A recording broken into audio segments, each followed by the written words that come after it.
Well, first of all, everybody, I know it's the end of the day and we're a little bit over time, passing the time that we agreed on starting this conference, but I just want to say thank you very much to Samala for organizing this event and everybody who's been involved in all the operations for this event.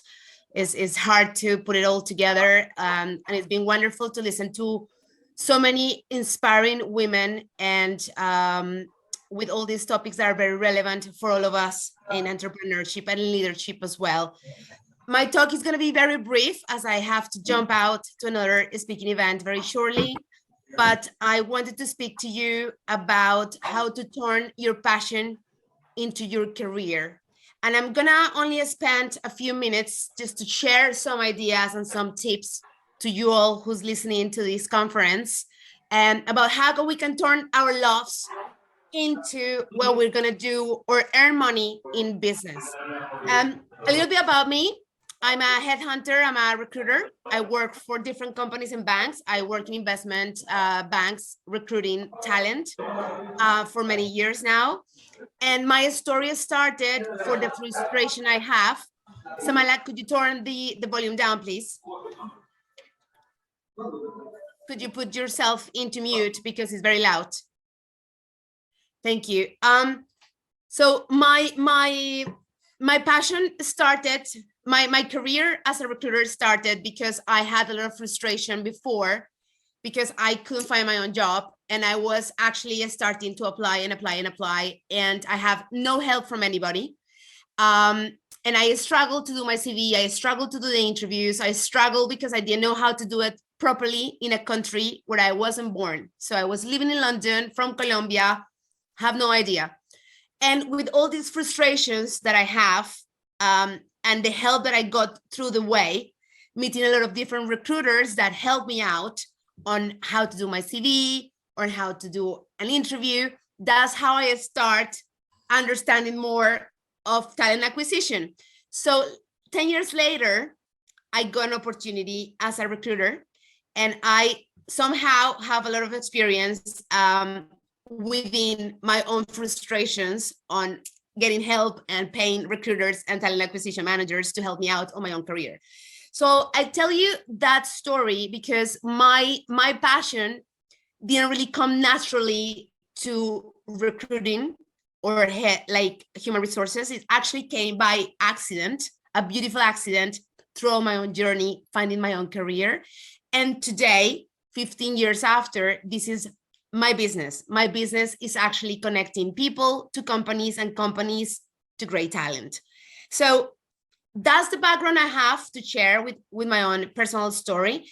And the reason for me this topic is so relevant to discussing these types of conferences is because I've met on a daily basis a lot of people who is telling me how much they hate their jobs, how much they find frustration on a 9 to 5, and they want to start their own business. But they said to me, Betty, how can I find more passion, or how can I find something that I like to do, or one of my hobbies I'm very good. You think I can do a business out of this?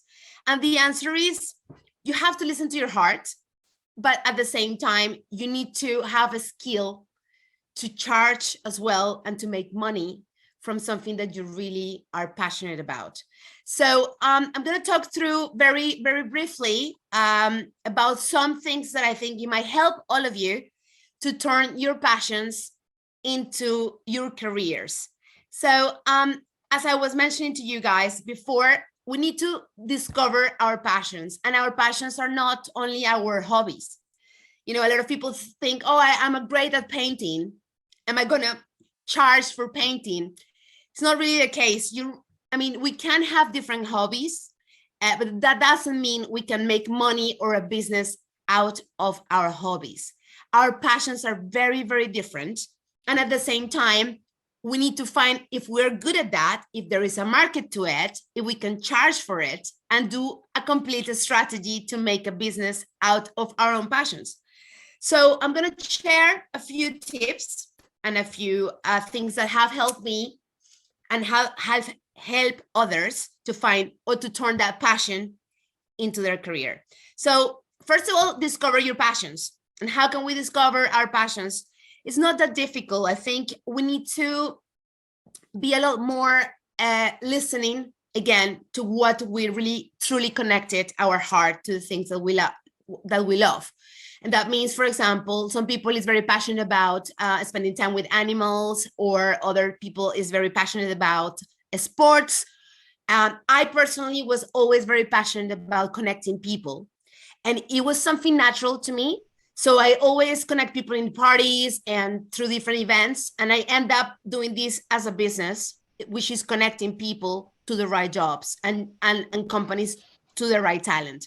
So you need to start listening, making a list of the things that you really connect, that your heart pumps when you listen, when you're doing them. And that's it's very different from your hobbies, from the things that you do when you're having a weekend. That's a very different thing. So first of all, discover what your passions are, and write them down. Secondly, determine the demand of this passion. Some of the passions that we have don't really have a big demand, so we need to discover and determine the level of demand that our skill sets have, and choose a field. It's very risky to risk your career or your job just because you think that you can have a business, but you have no idea if there is actually a demand for it. So do your homework to understand how big is that demand of that skill set that you have to bring to this world. Thirdly, do your research. And what I mean is, really take the time to conduct a detailed search on what it will be your career, doing that passion as a job, or that passion as a business. So you might need to acquire a specific equipment, for example, or learn a different or have a certification or a degree or a special training. So undertake those trainings. If you need to study, like for instance, I am doing recruitment, but I have multiple studies on positive psychology. I have learned a lot of things about leadership, and I undertake a lot of different courses to get more knowledge, to be able to be more credible in the things that I share to my clients, and the things that I teach to other people. So make sure that you do your research in terms of your competition, the city that you're going to be working, how much is going to cost your designer to build that website, or how much you need to invest in the marketing strategy that you're going to do. And all these little details that will take time. Spend the time researching how can you make that passion that you have profitable. Make a plan. That's another tip. Make a plan. So, it's easy to say we have this big dream, but it's very important to really make a strategy plan of action. So determine a plan and the steps each by each on what you make that passion that you have as a reality career opportunity. Another tip will be become qualified. And going back to what I was saying before, get prepared. Prepare yourself, and people will take you seriously, because the most important thing when you do a business is that your potential clients, your potential customers will be credible in what you're saying, or the product that you're sharing, or the service that you are providing. So you must first become professional on what you're doing. Do that, of course, before you start your own business, to know what challenges you have, what opportunities you might have. And having that special skill is not enough. Just that because you have a lot of passion for something is not enough. So again, going back to study, going back to practice it, you can do that as an internship, you can do that on voluntary work, you can do that on a part-time basis, but get that qualifications or those skills trained on a daily basis, so you can become better at them. Number 6, be flexible, because at the end of the day, the road is never going to be smooth on a career that you're going to build as an entrepreneur, or turning that passion into the business. You gotta be flexible. You gotta understand that there's gonna be a lot of challenges, and the path won't never be smooth. So you have to be open to get advice and also criticism. You have to be open for feedback, to how can make things better. And finally, I will think that another thing that I will definitely share is having a mentor, someone that has done this before. So for instance, I, as a recruiter, always have mentors that have worked within the recruitment space, that have done a lot better than me, that have done a very stable company. So I get always advice through them in what they have done that hasn't worked very well, and things that have worked well for them, and I can learn from those. And also, if you have some time, or if you don't have some time, put some time on a side to put that passion that you think that you can build a business. Again, finding some time slots for yourself where you can actually try to see how they operate, if there is a market for it, how much you can charge for your services, if you can get more network in the industry, you can get some clients. So putting a mentor program on your diary once a month to people that knows how to do it, advise you, and at the same time putting some time on a side on that passion to see, how can you build a network, how can you build some client opportunities. I think that's very, very important before you start it. So I hope this helps and inspire you all to turn that passion into your career. Thank you.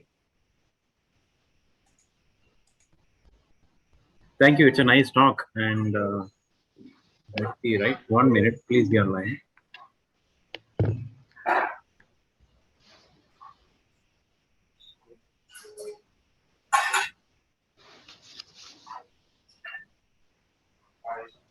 Okay.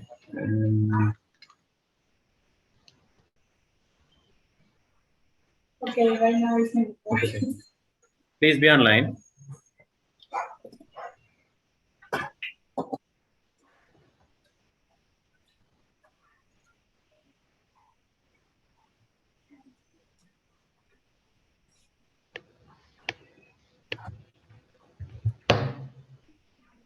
Fine. Betty will send you the email about the certificate. Okay. Probably by tomorrow you will receive. Tomorrow end of the day. Okay.